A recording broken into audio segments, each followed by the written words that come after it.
ગાંધીનગરથી હાલ મહત્વના સમાચાર સામે આવ્યા છે। ગાંધીનગરમાં રાજ્ય ચૂંટણી પંચની પ્રેસ કોન્ફરન્સનું આયોજન કરવામાં આવ્યું છે। ગુજરાતમાં 5 કરોડ મતદારો કરશે મતાધિકારનો ઉપયોગ।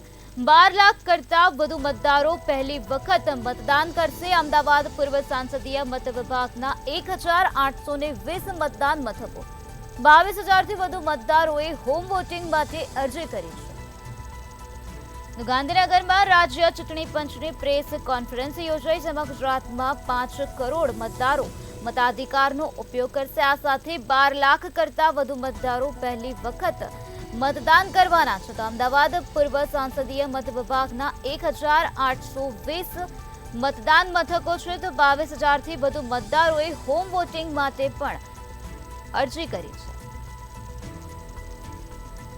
ગાંધીનગરમાં પ્રેસ કોન્ફરન્સનું આયોજન કરવામાં આવ્યું હતું। રાજ્ય ચૂંટણી પંચની પ્રેસ કોન્ફરન્સ યોજાઈ હતી, જેમાં અમદાવાદ પૂર્વ સંસદીય મત વિભાગના 1820 મતદાન મથકો હશે। આ સાથે 12 લાખ કરતા વધુ મતદારો પહેલી વખત મતદાન કરવાના છે। ગુજરાતમાં 5 કરોડ મતદારો મતાધિકારનો ઉપયોગ કરશે।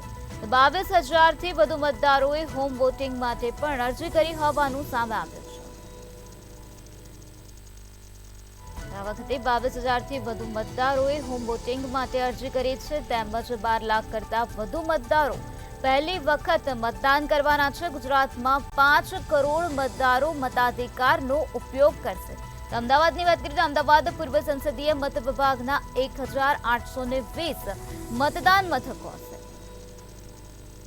તો ગાંધીનગરથી આ મહત્વના સમાચાર સામે આવ્યા, જ્યાં રાજ્ય ચૂંટણી પંચની પ્રેસ કોન્ફરન્સનું આયોજન કરવામાં આવ્યું હતું, જેમાં ગુજરાતમાં 5 કરોડ મતદારો મતાધિકારનો ઉપયોગ કરશે। આ સાથે 12 લાખ કરતા વધુ મતદારો પહેલી વખત મતદાન કરશે।